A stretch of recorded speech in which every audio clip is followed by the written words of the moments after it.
My name is Vivian Delacroix, 42 years old, and I never thought the woman who braided my hair as a girl would one day sleep with my husband. I trusted her like blood. I loved him like breath. And when they both broke me in the same moment, I didn't scream. I disappeared. But what they didn't know is that I was rebuilding in the silence. Brick by emotional brick. 8 years later, I invited them both to a party they thought was for healing. It wasn't. This is my story of betrayal, collapse, reinvention, and the single line I said to her that ended everything. If you're watching this, you're here for truth. So tell me where you're watching from. And hit subscribe if you're ready for the kind of story that doesn't just burn bridges, it builds empires in the ashes. Let's begin. The first time I saw them again, really saw them, I was holding a glass of champagne and wearing the same shade of lipstick my cousin used to borrow from me behind our mothers' backs. The ballroom was warm with gold lighting and gentle jazz. Laughter floated over clinking crystal and the scent of old money. It was my event, after all. Every inch of that room bore my touch. From the champagne flutes engraved with their initials to the signature cocktail named Second Chances, irony had never tasted so expensive. They walked in late and, of course, together, still pretending to be the couple the world should envy. But I noticed the tension in the way his hand hovered behind her back, close, but not touching, and her smile. It quivered. Even from across the room, I could see that crack in her glossed perfection. I didn't greet them right away. I let them marinate. I circled the room like a hostess, but inside, I was the conductor of an orchestra they didn't know was playing. Everyone in that room thought it was a classy reconciliation affair, an elegant gesture to two people going through a hard time. That's what the invitation said. But this wasn't just a party. It was the climax of a story I'd been rewriting for 8 long years. And the guest list? Oh, it was curated. Every friend who had whispered behind my back. Every aunt who told me to stay graceful when he left. Every man who watched me fall apart and still asked if I was free now. I'd invited them all, because they needed to witness what happened when a woman rebuilds from ashes and chooses the fire next time. He spotted me first. His expression barely shifted, but I saw the twitch in his jaw. She looked at me and blinked, just once, like she hadn't expected me to be beautiful. Or maybe she forgot what power looked like when it wasn't borrowed from someone else. And just for a moment, before I walked over, I remembered how it felt to fall apart in a house that no longer felt like mine. 8 years ago, that same man told me he was confused. We were in our kitchen, sunlight hitting the counter where I'd set out wine for dinner. He didn't sit, just stood there, fidgeting with his wedding ring. "I think I need space," he said. His voice cracked like he hated himself for saying it, but I knew better. I asked him if there was someone else. He didn't answer, just stared at the stove like the truth might crawl out of the oven and save him from lying. I never expected the name he eventually whispered, Amelia, my cousin, my blood, the same girl who used to braid my hair while we watched late-night movies, the same girl I trusted to house-sit when we went to Italy. The same girl who once cried to me about being forever single. I didn't scream. I didn't throw anything. My hands were shaking too hard. "Are you in love with her?" I asked. He looked away, and that silence hurt more than any yes.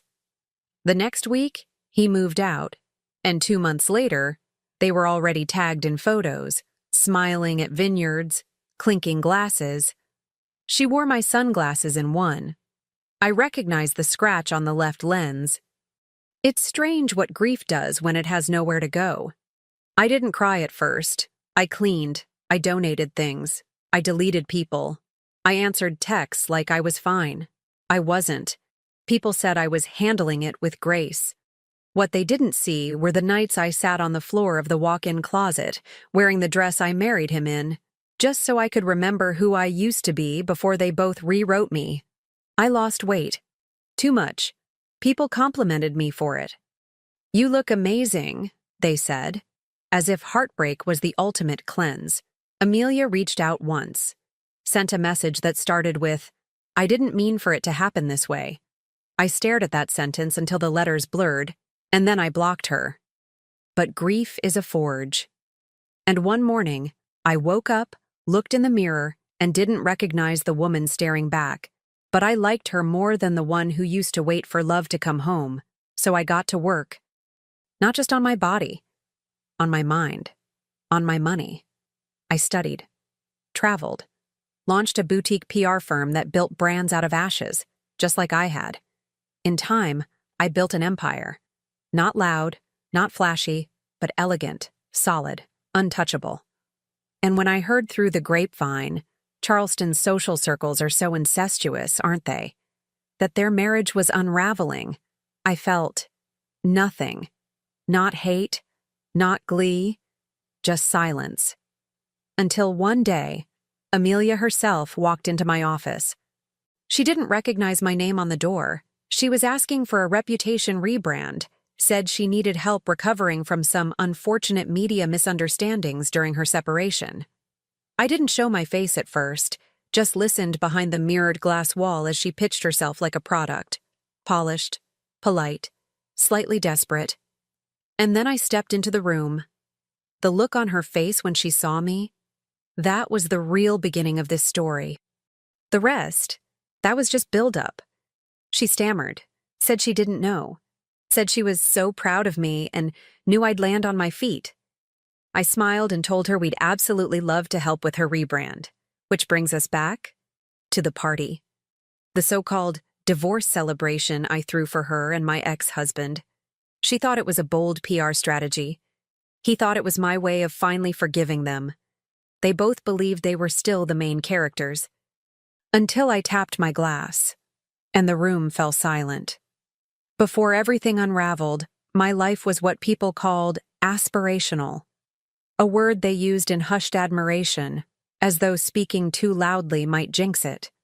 Charleston mornings began with sunlight slipping through antique curtains and the scent of magnolia drifting from the garden below.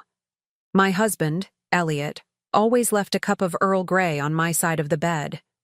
Just how I liked it, milk in first, no sugar. It was our little ritual, one of many. I used to think rituals were the bones of love. I was wrong. At the time, I thought I had it all figured out. A decade of marriage. A restored colonial home on a quiet street framed by live oaks and history. I ran a small but beloved interior design business from the sunroom, Delacroix Interiors. Elliot was a mergers and acquisitions consultant, which always sounded colder than the man I knew. He had a soft voice and a stillness to him. People listened when he spoke, mostly because he never rushed to fill silence. He played piano, read 19th century poetry, and brought me peonies when I was overwhelmed with client deadlines. The kind of man who opened doors, remembered anniversaries, and kept my car's gas tank full without ever mentioning it. Everyone adored him, especially Amelia. Amelia was my cousin, but she felt more like a sister. We grew up spending summers at my grandmother's lake house, sneaking cherry sodas and cutting each other's bangs with kitchen scissors. She moved to Charleston for grad school and never left. When her mother passed, I insisted she spend holidays with us. It wasn't even a question. Our home became hers in a quiet, second-hand way. Her favorite mug in the cupboard. Her birthday on our shared family calendar. Her presence as natural as breathing. She was 7 years younger than me, freckled, luminous. One of those women who doesn't know she's beautiful and somehow makes it worse for everyone else because of it. She called me Vivi. No one else did. Elliot called her Kiddo. A nickname that always sounded too affectionate to me. But I shrugged it off. He was kind, and she was lonely. What else was there? Looking back, the signs were there. Quiet. Crimson flags fluttering just out of view. There was the afternoon I found her reading in Elliot's study. Feet curled under her, sipping his bourbon. She looked up like a child caught playing dress-up, and laughed it off. "He has better taste in books than you," she said, teasing. Elliot, from the doorway, smiled. That's because I don't pick my books based on color coordination. I laughed with them. Then there was the night we hosted a dinner party, and I emerged from the kitchen to find Elliot adjusting the clasp on her necklace. His hands lingered too long. She said nothing. Neither did I. What would I have said? Stop touching my cousin like she's your wife? It would have sounded insane. And maybe a small part of me was afraid it wasn't. We had dreams, Elliot and I. We were trying to conceive, though no one knew. I'd miscarried once, 2 years in. After that, I stopped talking about it. I told people we weren't ready. But behind closed doors, I was tracking ovulation and whispering promises to the stars. Elliot said, "Let's let it happen when it happens." He didn't like the charts or the pressure. I took it as his way of protecting me. That was our dynamic. I planned. He steadied. But when I asked him if we should maybe see a specialist, he changed the subject. Instead, he planned a trip to Italy. Said we needed to reset, to breathe. And we did. Florence in the fall. Market stalls. Slow dinners. Long walks along the Arno. We made love in a villa overlooking vineyards. It felt like something out of a dream. And maybe it was. Because when we got back, everything felt quieter. He worked later, smiled less. We stopped having breakfast together. He said it was the new account, the stress. I believed him. And Amelia? She was always there, dropping by with coffee, offering to help with design mock-ups, texting Elliot funny memes before I even saw them. Once, she called him E in front of me. I laughed, but something inside twisted. I told myself I was being paranoid. Because who would do that? Who betrays both blood and vows? The assumption I held, so tightly it might as well have been stitched into my skin, was that love, once anchored, could not drift. That family, once bonded, would never betray. But assumptions are just fear wearing confidence. The last normal moment I remember was on a Sunday. We were hosting brunch. Amelia was slicing strawberries. Elliot was setting the table. I stood at the sink, watching them laugh about something I hadn't heard, and I felt irrelevant, invisible, like I had become the wallpaper in my own life. Pretty, placed, silent. Elliot kissed my cheek on his way past. Amelia handed me a mimosa and said, "You're glowing, Vivi. Italy did you good." I smiled, but inside, I wondered if I was glowing or fading. There's a particular cruelty in slow betrayal. Had I walked in on them once, sudden, sharp, undeniable, maybe I could have left with clarity. But what I lived through was erosion, a gentle, almost romantic unraveling. So soft, it convinced me I was imagining it. Elliot, with his calming voice and rational tone, had a way of making me doubt my instincts. Amelia? Don't be ridiculous, Viv. She's like family to both of us. She's your family. You're being paranoid. This stress isn't good for you. I believed him. Not because I was stupid, but because I loved him. And love makes you bend until you break. I remember our last anniversary. He gave me a vintage locket with a photo of us from our engagement party. Inside, he'd engraved it. Always us.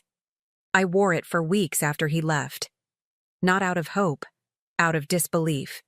Because when someone betrays you, your mind doesn't scream right away. It whispers, "No, this can't be real." I used to rewind our conversations in my head like cassette tapes, looking for the skip, the glitch, the moment where I missed the warning. But there was no warning. There was just me, loving them both, and them, loving each other, in secret. It happened on a Thursday. Ordinary, forgettable. But I'll never forget it. There was a storm rolling in over Charleston, thick clouds turning the streets dim and watercolor gray. I was in my home office, measuring swatches for a nursery design I'd been commissioned for. I remember that irony vividly. building dreams for someone else's baby, while mine remained a silent hope pressed between calendar pages and blood tests. My phone buzzed with a text from Amelia. "Hey, love. You around tonight? Thought I'd bring wine." I didn't reply right away. I'd been meaning to talk to her, to ask her why she'd gone silent over the past 2 weeks. No texts, no drop-ins, no shared playlists or silly memes. She'd disappeared, just like Elliot, who claimed he was stuck at the firm pulling 12-hour days. Part of me had already connected the dots. But when you love someone, two someones, you draw hearts over the red flags. I decided to surprise Elliot at his office. I even brought his favorite sandwich, pastrami with Dijon, no tomato, from the deli down on East Bay. I remember how proud of myself I felt. Marriage takes small kindnesses, I used to say, like a mantra. I should have saved the receipt. His assistant looked startled when I showed up. That was the first knife. "Oh, he's not in right now," she stammered. "He left maybe 20 minutes ago?" "Did he say where he was going?" I asked, trying to smile. She hesitated. "Said he was heading home." Home. My home. But he wasn't there. His car wasn't in the driveway, neither was hers. My hands started to shake before I even knew why. I got in my car and started driving without a plan, a destination, or a thought. And then it hit me. Her apartment. I pulled up in front of Amelia's place like I was possessed. I don't remember parking. I just remember seeing his car, parked sideways, like he'd been in a rush. The hallway to her unit felt impossibly long. Every step was a heartbeat. Every heartbeat was a war drum. I didn't knock. I had her spare key. Of course I did. I'd helped her move in, decorated her walls, picked the goddamn welcome mat that said, "Come in, we're fabulous." The door opened quietly. I wish it had slammed. They were on the couch. Not even a bed. Just the couch. My cousin, wrapped in my husband's arms. Both of them mid-laugh at some private joke. They didn't hear me at first. Maybe it was the rain. Or maybe betrayal muffles sound to protect you. I stood there in the doorway, holding his sandwich bag like a goddamn offering. And they looked up. It wasn't just shock on their faces. It was recognition. Like they'd practiced this moment in their heads 1,000 times but never expected it to actually come. Elliot was the first to speak. "Vivian." Amelia's mouth hung open. No words, just guilt. "Don't," I said. My voice barely worked. I didn't cry. I didn't scream. I just dropped the sandwich and left. I drove until my gas light blinked, parked in the middle of nowhere, and turned off the car. Then it hit me. Everything. The sound came out of me like something primal, guttural. I slammed my fists against the steering wheel until I bruised, screamed until my throat burned, sobbed until I choked. People talk about heartbreak like it's sadness. It's not. It's annihilation. It's the shattering of reality, the disintegration of self, because it wasn't just the man I loved. It was the girl I trusted like blood. It was the family dinners, the shared memories, the wedding photos she took, the secrets she held, the vacations we planned, all of it, a lie. I didn't go home that night, or the night after. I checked into a hotel with a fake name and a bottle of gin. The concierge didn't ask questions. I think I looked too clean to be falling apart, which made it worse. For 3 days, I didn't eat, didn't shower. Just laid on a too-white bed in a too-quiet room, staring at the ceiling fan and replaying every memory I could never have back. Amelia dancing at our wedding, Elliot kissing my neck while we brushed our teeth. All of it, ruined. Memories are cruel when they rot. On day 4, I returned home. The house was silent. My phone had 67 missed calls, most from Elliot, some from Amelia, and a handful from mutual friends who had heard something and wanted to check in. I turned it off. My home didn't feel like mine. It felt invaded, tainted. I walked through each room like a stranger. I touched nothing, but I could feel their presence everywhere, their fingerprints in the air, her laugh echoing off the walls. I curled up in the closet and stayed there until nightfall. People came by. They left casseroles, flowers, hollow condolences. I ignored them all. Elliot showed up one evening, rain-soaked and disheveled, the same way he looked when we first kissed outside a bar in New Orleans. He said things like, "It wasn't planned. We never meant to hurt you. It just happened." I stared at him with empty eyes. "You were my husband," I said. "She was my blood." "I know," he whispered. "I know. I was weak. I got lost. And you found yourself inside her." He flinched. Deserved it. I didn't let him in. Not that night. Not ever again. Amelia tried too. Left notes in the mailbox. Emails in long, flowery paragraphs. I never wanted this. Please believe me. You're still my heart, Vivi. She wanted to talk. I wanted to erase her name from every chapter of my life. I thought about confronting her, slapping her, screaming in public. But then I realized something worse. She didn't deserve my rage. She deserved my absence. The grief came in waves. Some days, I convinced myself I was fine. I reorganized bookshelves, took long walks, smiled at neighbors. Other days, I wore his old sweatshirt and sobbed into towels so no one could hear me. I froze. Not just emotionally, physically. Days blurred. I stopped working. My clients drifted. My ambition evaporated like steam on a mirror. Who was I if not his wife? If not her cousin? If not part of this carefully curated family unit? I had defined myself by the roles they now played without me. The woman I was. She didn't exist anymore. But here's the thing about collapse. If you listen closely enough, you can hear the foundation shifting beneath the wreckage. One night, I stood in the shower for an hour, hot water pounding against me like penance. I watched my wedding ring slide down the drain, and I whispered, "No more." It wasn't rage. It was resolve. No more pretending. No more waiting for closure. No more replaying what I did wrong. I didn't lose them. They lost me. After the betrayal, time didn't move forward. It spiraled. I was existing in circles, waking, crying, numbing, pretending. Every sunrise felt borrowed. Every evening dragged like wet velvet over open skin. I tried to function, but my life no longer recognized me. It moved on without asking if I was coming. I deleted our wedding photos from the hallway wall, then regretted it and printed them again, just to throw them out more dramatically. I boxed up his things, then unpacked them when the silence got too loud. I didn't know who I was if I wasn't his wife, or her cousin. I was a woman without anchor. And the world, so elegant and polite, offered no language for that kind of grief. I drank too much. At first, just a glass of wine with dinner, then a bottle with no dinner at all. I slept with a man I barely knew. A client, ironically. Handsome. Polished. Cold. He kissed like he was trying to erase me. I let him. We didn't speak afterward. That silence was easier than truth. I stopped designing. Stopped returning calls. I let invoices pile up, clients cancel.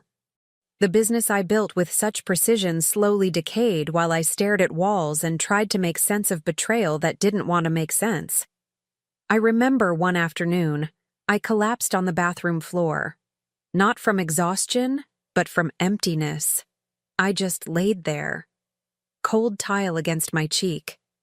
I whispered, "Please. Someone." But no one came. Because no one knew how to grieve a life still standing. Charleston society doesn't do public pain. It does charity galas, tasteful affairs, and silent judgment behind hydrangeas. People sent cards. Some offered well-meaning advice. Everything happens for a reason. You're so strong. Maybe this is your chance to find yourself. I wanted to scream, but I smiled. Always smiled. And the truth? I wasn't strong. I was unraveling in linen and pearls. It was an elderly neighbor who broke the spell. Mrs. Lindell, 87, lived 2 doors down. Wore silk robes to get the mail. Lost her husband in 98, never remarried. She knocked one afternoon, holding a casserole. "I don't want to talk," I told her. She nodded. "Good. Neither do I." She walked in anyway. She sat at my kitchen table and started knitting. Didn't say a word.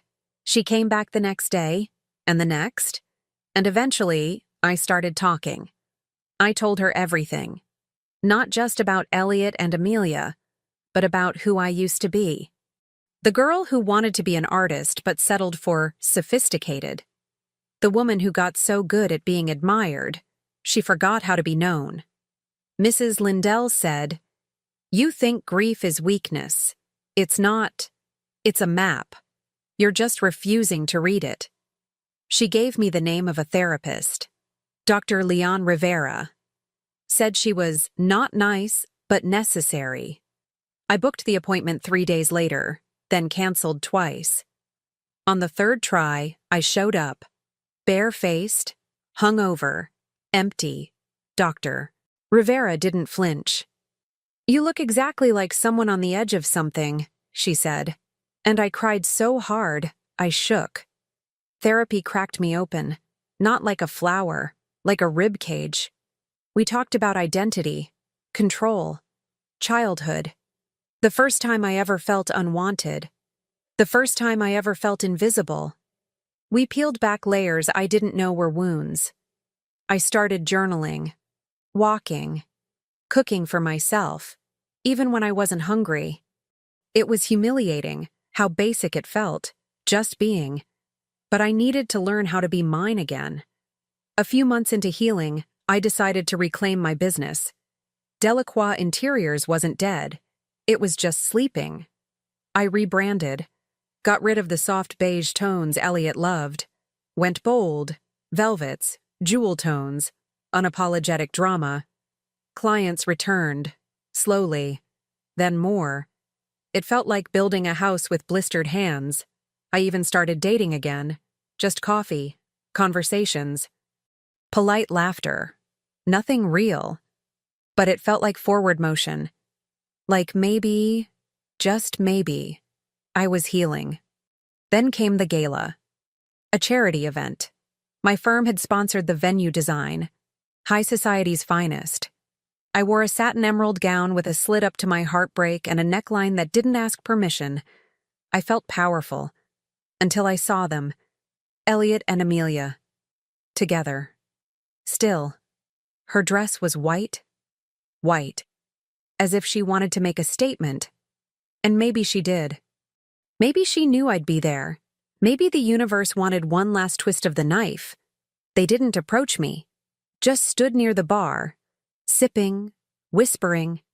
She kept glancing at me. He didn't. But someone else did. One of the new investors in a boutique hotel project I was consulting for. A well-known name.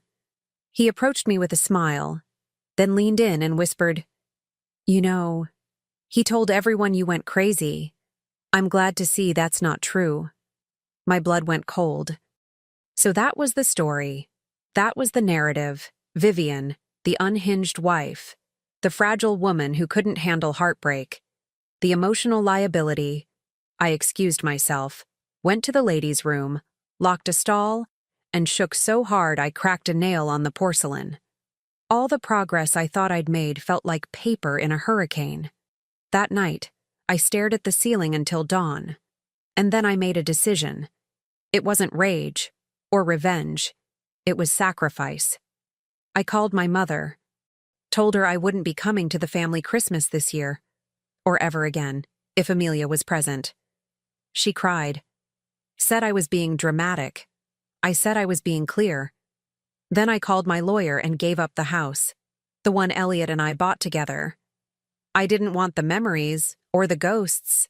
I sold it, moved into a loft downtown, smaller, sharper, mine. That sacrifice hurt more than I thought, but I needed to make room, not just for healing, for becoming Mrs. Lindell passed away that winter, left me her record player and a note that said, "Keep walking, it's not over." I played Billie Holiday on loop for a week. And then, one morning, I opened my laptop, typed an email to Amelia. Subject line: an invitation. Healing didn't feel like fireworks. It felt like small, quiet revolutions. Waking up without dread, drinking water before coffee, reaching for a journal instead of a wine bottle. Smiling, genuinely, at my reflection. Little things. Tiny mercies. Each one a step back toward myself. The loft I moved into downtown was minimalist by design, but rich in soul. Brick walls, tall windows, the sound of the city humming softly beneath me. I filled it with deep greens and velvet golds, abstract art, and books I actually wanted to read. Not the ones Elliot used to buy to impress guests. I kept a record player in the corner and a mirror by the window that caught the morning light just right. Every inch of it felt like mine. Because it was. Delacroix Interiors came back to life like a second heartbeat. The rebrand was bold. Luxury meets rebellion. I no longer said yes to clients who didn't light me up. I no longer softened my voice in meetings. I no longer designed for people who saw me as an accessory to their vision. I became the vision. The projects grew. A boutique hotel chain hired me to lead the design direction on 3 properties. A Southern Architecture magazine ran a feature on me called "The Woman Who Rebuilt Herself in Velvet and Steel." My phone rang constantly, but this time, I answered on my terms. Therapy continued. I didn't just talk about them anymore. I talked about me, my needs, my patterns. The ways I'd made myself small in the name of being agreeable, doctor. Rivera had a way of cutting through my narratives without ever raising her voice. "You were never too much," she said once. "You were with people who demanded you be less." That line stuck in my bones. So I stopped apologizing for my ambition, my presence, my silence, my space. The more I honored myself, the less I needed to explain anything. Especially to people who had once watched me break and stayed seated. Somewhere in that season of self, I met someone. It wasn't planned. It never is. His name was Elias, a sculptor with calloused hands, a quiet laugh, and an apartment that smelled like cedar and paint thinner. He didn't flinch when I told him I wasn't looking for anything serious. He just listened, respected my space, showed up anyway. We talked about art, memory, shame, and food. We went to obscure film screenings and shared poetry over whiskey. He once told me, "You carry your pain like it's a masterpiece." I replied, "That's because it is." And he didn't try to fix me. He witnessed me. But this wasn't about him. It was about me. It was about dancing barefoot in my living room on a Tuesday night with no makeup and Billie Holiday on vinyl. It was about buying myself flowers before meetings and taking myself out for wine after closing a deal. It was about forgiving the girl I was when I tolerated crumbs and celebrating the woman I'd become who now demanded the feast. I no longer flinched at the mention of Elliot's name. I no longer felt hollow when someone brought up Amelia. They weren't wounds anymore. They were chapters. And yet, beneath the silk and success, I could feel it building, like thunder in the far distance. A collision was coming, a return, a reckoning. I wasn't chasing it. I wasn't planning revenge. But I'd be ready. It began with a phone call. A local charity organization reached out, said they were planning a black tie fundraising gala for women's mental health. They'd seen my work, asked if I'd consider sponsoring the venue design. I smiled into the receiver. "That cause is close to my heart," I said. "I'd be honored." And I meant it. But I also knew who sat on that board. Amelia. Her name was on the founding roster. Of course it was. The irony nearly made me laugh out loud. I didn't decline. I doubled my donation. Over the next few weeks, I poured myself into the design. I chose a theme called the Phoenix Room, the palette, deep garnets, molten golds, Charred woods. Everything shimmered like rebirth. I selected a string quartet over a DJ, added candlelight along the marble stairs, wrote custom invitations on black vellum with rose gold calligraphy. I watched it come to life like a painting I'd always meant to create. And on the night of the event, I wore a silk red gown that hugged like memory and draped like power. No one could say I wasn't at peace. But peace doesn't mean forgetfulness. It means readiness. Elias came with me that night. He didn't ask questions, just slipped his arm through mine and whispered, "You look like a woman who knows exactly what she's doing." "I do," I said, with a soft smile. As we stepped into the ballroom, heads turned. Not because I was loud, because I was whole. I moved through the room like silk through water, slow, unbothered, grounded. I greeted donors, complimented guests, thanked volunteers, and then I saw her. Amelia. Across the room, hair shorter now, lips thinner, eyes darting like she wasn't sure if she should run or curtsy. I didn't approach her. Not yet. Because this part of the story, this part was mine. There are moments in life when time doesn't just slow down. It bows to you. This was one of them. The ballroom shimmered under crystal chandeliers, everything cast in the warm, golden haze of curated elegance. String music filled the air like memory. The scent of lilies, champagne laughter, tinkling glasses, a woman in red standing very still. Me. I knew she'd come. Of course she would. The event was hers. At least partially. Her name was on the committee. Her influence threaded through the guest list, the press coverage, the cause, mental health, recovery, renewal. How poetic, how predictable, and how fitting that her own unraveling was about to meet its reflection in the very room she helped build. I saw her the second she walked in. Amelia. She wore silver.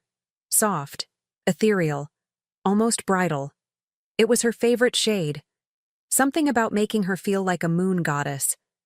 But tonight, it made her look like a shadow trying to catch light it no longer owned. She scanned the room the way a woman does when she knows danger could be anywhere, disguised as grace. She didn't see me at first, which was fine, because I was never meant to be seen by her again. I was meant to be felt. Elias gently touched my lower back. "Do you want me to stay near?" I smiled. "No, not for this." He nodded and stepped away. I watched him disappear into the crowd like a gentleman from another life, quiet, unbothered, strong. I turned back to the bar, picked up a glass of water, and waited. It didn't take long. Vivian. Her voice was soft, almost reverent. I turned slowly, carefully, like unwrapping a letter I'd burned years ago just to see if the ashes still remembered me. She looked the same, and nothing like herself. That's the cruelty of guilt. It rewrites your face in invisible ink. "Amelia," I said, evenly. She glanced around, checking for eavesdroppers. "You look radiant." "Thank you." A pause. She fidgeted with her clutch. The same way she used to when we were 12 and hiding secrets from our grandmother. "I didn't know you'd be here," she said. "But you hoped I wouldn't." Her breath caught. I let the silence breathe between us. It wasn't awkward. It was sacred. "I've wanted to talk to you," she said. I didn't reply. "Just to apologize properly." Still, I said nothing, because I understood something now. Her guilt wasn't for me. It was for her. She needed forgiveness like a bandage, something to stop the bleeding. But I didn't come to heal her. I came to end the loop. She tried again. "What we did, what I did, it wasn't about hurting you. I was lost. Elliot and it was like this thing just happened." "Don't." I said it softly. But it landed like thunder. She blinked. I stepped closer, just close enough for only her to hear what came next. You took my life like it was a costume you could wear, but it never fit you. And now you're standing here hoping I'll hand it back." Tears welled in her eyes. "I miss you," she whispered. "Every day." I looked at her, not with rage, not with pity, but with clarity. And then I delivered the line I'd waited 8 years to say. "You weren't the villain in my story, Amelia. You were just the plot twist that made me rewrite the ending." She stopped breathing for a moment. I saw it happen. Her lip quivered. Her eyes shattered. Because in that moment, she saw it. Me. Not the wounded wife. Not the betrayed cousin. But the woman she could have been. If she hadn't taken shortcuts. If she hadn't stolen what she never had the strength to build. I didn't stay. I didn't need to. I walked past her with the grace of a woman who'd buried her ghosts in red silk and rose gold invitations. She turned as if to follow, but didn't. And that restraint, that silence, that was my victory. Later that night, after the guests had faded into the Charleston dark, I stood alone in the ballroom one last time. The candles flickered low. The air was heavy with perfume and closure. Elias approached. Quiet. "You okay?" he asked. I nodded. "I thought it would feel louder," I said, "but it just feels done." He reached for my hand, held it gently. "She looked like she was seeing a ghost," he murmured. I smiled. "No, she saw a resurrection. Some things don't need to be said out loud." That's what I realized the morning after the gala, sitting barefoot on the balcony of my loft, coffee in hand, watching the sun rise over the Charleston rooftops. The city was still sleeping. Only the gulls and the slow hiss of traffic below kept me company. I had dreamt of that confrontation for so long, rehearsed it in my mind like a play. The tears, the apology, the final blow. I thought it would come with fire. But peace arrived in silence. And in that silence, I realized I didn't need Amelia to bleed. I didn't need Elliot to explain. I didn't need the past to shrink in order for my life to expand. It already had. There were letters I never sent. One to my mother, explaining why I'd stopped coming to family gatherings. Another to Elliot, written on hotel stationery the night after he left, where I confessed I still loved him, even then, but loved myself too much to return. The last was to Amelia. That one was the hardest. I folded it 3 times and hid it in the back of my jewelry drawer. It said, "You could have been the one I shared everything with. Instead, you became the reason I had to rebuild alone. But I'm grateful. Because what I built, you could never take that away. I never sent them. They weren't for them. They were for me. And letting go isn't always a grand gesture. Sometimes it's just deleting a draft, closing a drawer, and breathing again." My days became softer after that. My mornings were filled with fresh jasmine and warm sun through open windows. I learned to cook for pleasure, not performance. I took solo trips to antique bookstores and tiny towns with names that sounded like lullabies. Delacroix Interiors opened its first satellite office in Savannah.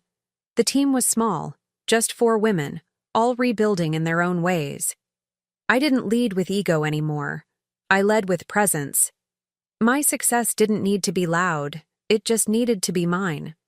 One of our projects made the cover of a national design magazine. I didn't frame it. I just smiled when I saw it at the airport. That was enough. Elias stayed. But not as a savior. As a partner. A witness. A quiet warmth in the room. He never asked for more than I could give. He said once, "You don't owe me your past, but if you ever want to share it, I'll hold it like a story I'm lucky to hear."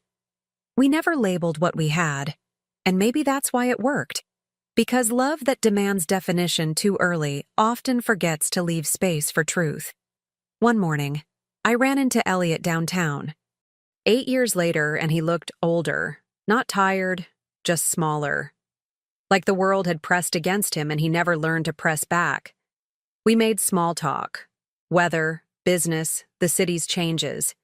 He didn't bring up Amelia. I didn't ask.